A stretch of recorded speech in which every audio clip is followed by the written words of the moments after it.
In 1861, during the beginning of America's Civil War, a young emancipated black woman named Araminta Ross began work as a nurse at Fort Monroe, Virginia, just at the south end of the state. There, she helped mend the wounded and dying as well as provided proper food for them as she also cooked for the troops stationed there. She recollected having been rented out when she was a slave by her enslaver to a man who beat her so badly that it caused broken ribs and some say lacerations to her internal organs, where she was returned to her original enslaver, completely unable to work. She also remembered the man that she loved, married, and then eventually had to abandon for his desire to stay in the South. She fled to Philadelphia, where she truly became active in the abolitionist movement and dedicated herself to the cause of freeing slaves and fighting against enslavers. She had returned more than 12 times to the South so as to free enslaved families to their destinies of liberty. She had a fairly intelligent strategy as well, as she would work during the winter and specifically Saturday nights, as enslavers were unable to report their escaped slaves to newspapers, at least until the following Monday.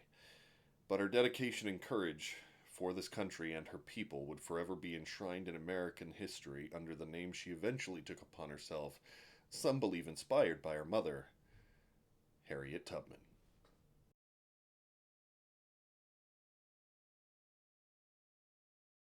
Salutations, fellow nerds. I'm Rick Y, the Wise Guy, and today is January 4th, 2025, and I am finally finding some time to continue on arguably my most important side project so far, Black History is American History, where I will go over the legendary Black Americans who helped forge this nation into the powerhouse that it is today.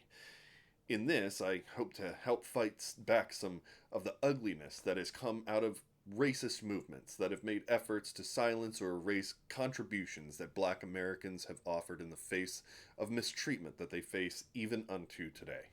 So if you enjoy news, history, or Americana, make sure to hit that like and subscribe button. I'd be much obliged. So sit as bell. Take your shoes off. Harriet Tubman would stay with Fort Monroe throughout the war, but traveled extensively and helped wherever she could. In 1862, she went down to Port Royal in South Carolina, where she served as a nurse. She treated Union soldiers and what were considered contraband, which was a word used to describe escaped enslaved persons among the Union forces. She was able to become a tremendous help in recruiting black men to fight under Major General David Hunter. These men would go on to form a whole new military regiment, and throughout her work and time in service, she eventually became the first woman commander of a military operation leading members of the 2nd South Carolina Infantry on a raid of the Combahee River area plantations. This demonstrated that black Americans could not only lead military units successfully into battle, but that women were making their mark in infantry raids as far back as our Civil War. In 1865, she was appointed matron of the hospital in Beaufort, South Carolina. As mentioned in her biography, written by Sarah H. Bradford in 1886, Harriet, the Moses of her people, quote, "She nursed our soldiers in the hospitals and knew how, when they were dying by numbers of some malignant disease, with cunning skill to extract from roots and herbs which grew near the source of the disease the healing draught which allayed the fever and restored numbers to health." What is incredible is that she did all of this with no pension nor pay for the entirety of the war. Even after the war, she spent her time providing a charity home for the elderly where she continued to care for people far into their twilight years, and eventually her own, when she died in 1913 in the Harriet Tubman Home for the Elderly that had been constructed in her name in 1908. But another famous black healthcare professional also made his mark in the Civil War and became a trailblazer for those to follow. Alexander Augusta was born in 1825 in Norfolk, Virginia, to parents who had been freed prior. An avid learner, Alexander Augusta tried desperately to gain an education. This was a difficult task given the laws that prohibited the educating of black people. In the face of those challenges, Augusta learned to read and write. Growing up, he moved to Philadelphia where he hoped to learn how to become a doctor, but he was denied entry due to his skin color. Regardless of this, he was able to find a professor willing to tutor him. Later on, he married and moved west, and Augusta found work as a barber, and eventually they made their way north to Toronto, Canada, where, given the racial tolerance found there, Alexander Augusta was able to find a thriving work environment where he would start his own apothecary.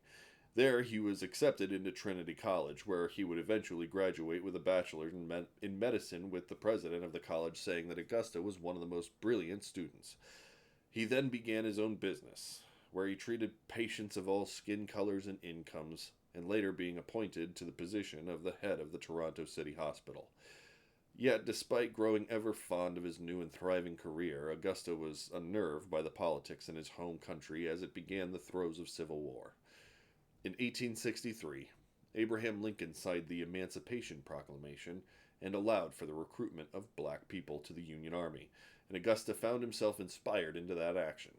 At one point, he was attributed to the statement of, "The colored people have a duty to perform at this present time." And he wrote a letter to the President of the United States requesting a place in the Union ranks. After having been approved, he and his wife moved from Canada and never returned. Regardless of his new position and status, 2 days before he was to take the exam that would allow him entry, he was presented with a letter recalling his invitation due to his skin color, and, after having moved to Canada, he was now considered a British subject. But Augusta would have none of it. He wrote to the president again, and to the members of the Army's medical board. He wrote, quote, "I have come nearly 1,000 miles, at great expense and sacrifice, hoping to be of some use to the country and to my race at this eventful period." He pressed the need for more black medical doctors in the field due to the exponentially high rates of disease among the black regiments, and on April 1st, he was recommended an appointment as a surgeon. 2 weeks later, he was commissioned with the rank of major in the Union Army with the 7th U.S. Colored Infantry. He was the first of only 8 black doctors to hold a commission. It wasn't long after being placed there that his white counterparts were feeling humiliated by his capabilities and skills. As such, he was transferred to Washington, D.C., where he would yet again make his place in the history of our country. Due to the transfer, his rank, and his medical wisdom, he was placed in charge of a brand new hospital created specifically for African Americans, which allowed him to gain the prestige of being the first African American to serve the head of a hospital in the United States, the Freedmen's Hospital. It was incidentally the same hospital that Harriet Tubman served as a nurse. But he didn't stay there long, and as he was leaving due to his next duty station, on a rainy day he was told by the stagecoach driver taking him that he would have to sit on the outside platform due to his skin color. He denied, as he was in proper military attire and the weather wouldn't call for it. The driver then pushed him out into the rain and drove off without him. Clearly, this person was unaware of who he was dealing with, as Augusta immediately wrote to the judge advocate in Washington, which then was sent to Senator Charles Sumner, who sponsored a bill that would prevent streetcars from ever discriminating along the basis of skin color in the nation's capital ever again. In 1865, that legislation passed, which means that at this point, at the height of the Civil War, black Americans were sacrificing and dedicating themselves to the progress of the United States, from mending the injured and healing the sick to helping free escaped black slaves, and writing legislation that would codify protections for freed black Americans for the rest of time. Augusta died in 1890 after succeeding in extraordinary ways in the face of unfathomable adversity as he continued to pioneer medical opportunities for black medical students after his death. A friend and Army surgeon, Dr. Abbott, stated that Augusta, quote, "stirred the faintest heart into faith in the new destiny of the race." But if there was to be true growth and prosperity for black Americans, it wouldn't have to be just in laws written and enshrined and placed, and the commissioning of medical doctors. No, there had to be more. There now needed to be a representation and lawmakers who could speak for the black community as well. Who else would be a better example of this than a black Civil War veteran? His name was Abraham Galloway, and at the age of 20, this freedom fighter escaped his bonds in Southport, then Smithville, North Carolina, and hid with cargo in a boat that brought him to Philadelphia. At that point, like many other black Americans escaping enslavement, he used the Underground Railroad to find his way into Canada. At this point, he established himself as a staunch abolitionist and traveled across Canada and back down into parts of North America again, professing the importance of abolition and freedom. At one point, he had managed to abscond to Haiti, where he tried to actually recruit black men and lead an invasion of the southern states. Although this was not successful, the freedom fighter fire was already burning hot in his heart. A year later, Galloway became a spy for the Union Army and was using insights and observations of slaves in the South. He was able to provide key information to leadership as he scouted Confederate states. In Mississippi, he was found by the authorities and unfortunately placed in jail. However, he was no ordinary detainee, as he was able to yet again escape capture. He then spent a large amount of time recruiting black men into the Union military. Because of this, he was given the opportunity to meet President Lincoln.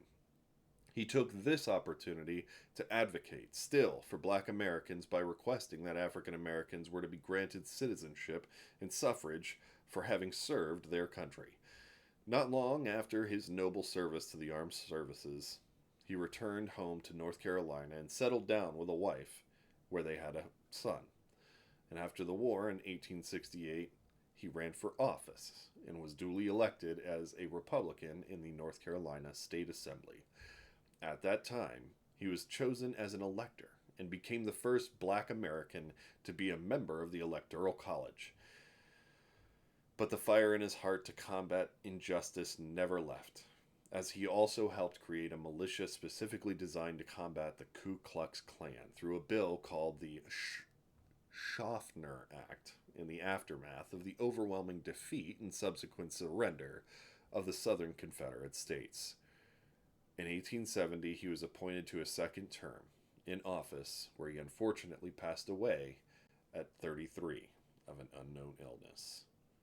Harriet Tubman, Dr. Alexander Augusta, and Abraham Galloway are merely a few examples of the remarkable black Americans who had sacrificed everything in dedication to the progression and improvement of our nation. Indeed, 180,000 African American troops also fought, bled, and died alongside their white counterparts, and most of them never seeing a dime of compensation for their heroism.